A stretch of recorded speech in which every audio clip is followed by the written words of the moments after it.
De 2013, 30, de 2013 a 2018 ali, quando eu tô nessa minha jornada, nesse meu abismo, onde é que tá o 30? Já operações especiais?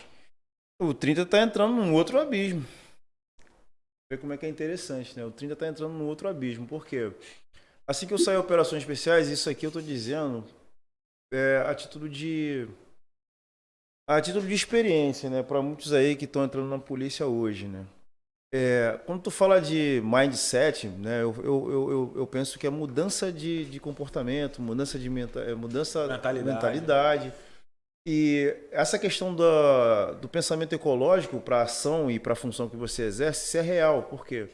Sai operações especiais, você entra realmente nesse mundo, né? Da excelência, do superpoder, entra no mundo de quem tem capacidade potencializada. Então, o policial lá do BOP, ele está instruído para ser realmente isso. Só que isso é um momento que serve para ele estando de serviço. Saiu de serviço, ele tem que mudar a chave, pô. Ele tem que mudar a chave. E conforme a gente vai trabalhando, conforme eu fui trabalhando nesse período, conforme eu fui, né, operando, aprendendo mais, eu fui começando a ser um pouco arrogante, fui começando a ser um pouco fora, né, daquele conceito de pessoa normal, de pessoa que tem os sentimentos normais, a pessoa que lida de forma normal. E você começa a se afastar, você começa a se posicionar distante, né, por causa da vaidade. Inclusive se relacionar de forma fria, né? De forma fria. Do tipo, não preciso. Não preciso, eu sou um cara, eu sou super potente. Então, né?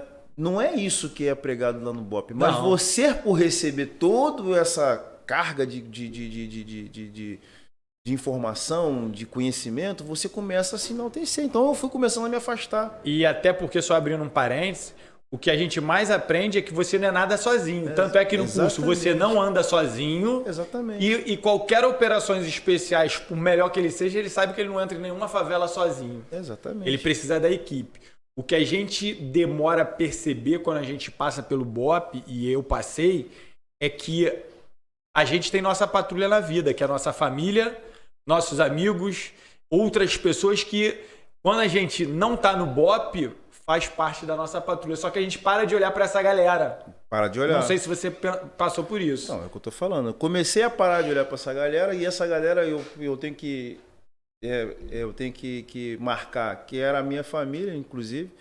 Eu comecei a me afastar da minha família, eu comecei a me aproximar um pouco, me relacionar muito mais com pessoas do batalhão, né? Ficar longe da família. Então eu começo de Deus também?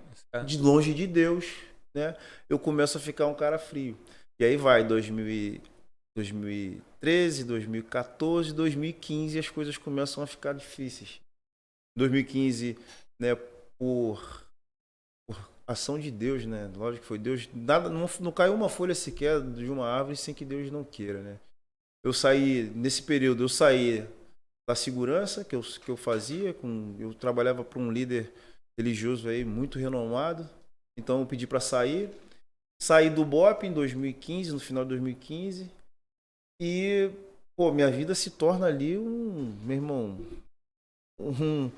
uma via crucis, né? E ali começou o meu declínio, né? Eu fui pro convencional, fui pro 24, 24º Batalhão. E fiquei no 24º durante um ano. E fiquei no 39 durante 3 anos. Isso gerou em mim, né, um pouco de tristeza, muita tristeza. Eu já achei que tinha sido algo que não ia acontecer mais eu voltar pro BOP. Comecei a ficar muito triste, perguntava por que aconteceu isso comigo. Mas eu vi que ali eu estava me transformando. Ali eu voltei a conhecer a Deus, ali eu me aproximei mais da minha família, comecei do meu filho especificamente, comecei a lidar muito mais, né, estar muito mais perto. E comecei a entender coisas que eu não entendia. Exemplo, pô, cara, vaidade. A vaidade, ela te leva pro buraco. Comecei a entender que os caras do convencional, pelo qual às vezes a gente falava certas coisas, eram excelentes profissionais também. Trabalhei durante esse período aí com esses caras e fiz grandes amigos ali. Entendeu? Vi o quanto esses caras trabalham, o quanto são também honestos. 1/3 da capacidade bélica, Com né? 1/3 da capacidade bélica, com 1/3 de equipamento de forma geral, né? E também de conhecimento. Porque a gente tá lá no Só o conhecimento prático, né? Também. Só o conhecimento prático. A gente lá no BOP tem conhecimento prático, conhecimento técnico, tem planejamento, tem estratégia, a gente tem um aparato gigantesco. E os caras do convencional, pô, meu irmão. Cada um por si, meu irmão, e Deus por todos, assim, né? Não tô maculando, tô falando que isso aí é realmente algo de dar valor para os caras. Então fui aprendendo a respeitar, fui fazendo as amizades, fui aprendendo muito na questão da liderança também ali, naquele momento ali. E as coisas foram acontecendo nesse período. Né? Fui lá no meu fundo do meu poço, meu irmão, ali eu perdi, poxa, a minha autoestima, ela quando você sai em operações especiais, a tua autoestima tá lá em cima. E quando você sai do batalhão, sem entender o motivo pelo qual você saiu, você vai lá para baixo, né? E depois que eu vim entender o motivo pelo qual que eu saí naquela época ali, depois eu vim entender, mas não interessava mais, né? Não interessava mais. E aí eu fui me construindo, fui me apegando a Deus, fui me apegando ao Evangelho, fui me pegando... Qual foi o momento que tu falou assim, porra, tá tudo errado, Senhor? E que aí teve esse reencontro. Porque quem não sabe, deixa eu só fazer aqui, quem não sabe, eu fui o único do CAT estava no casamento desse cara. Que casamento bonito, né? Assim, eu fui, fiz maior questão de ir, minha mãe foi, minha avó foi, Dona Eunice, cara. Minha mãe e minha avó, a gente estava no teu casamento. E aí foi incrível.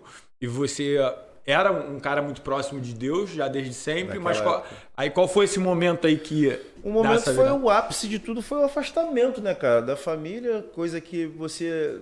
Depois que você se afasta da sua família, você começa a ver que você, meu irmão, fica num mato sem cachorro, cara. Você fica perdido, você fica sozinho ali naquela guerra e você não tem aonde se ancorar, né? Você não tem aonde agarrar. Mesmo então, sendo um caveira. Hoje, mesmo sendo caveira, hoje o conselho que eu dou, se conselho valer, né?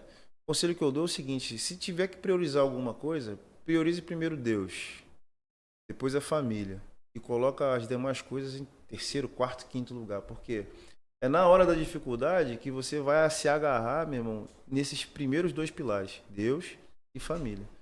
Então, poxa, nesse momento foi bom para mim, que eu comecei a me conduzir para onde? Para a palavra de Deus.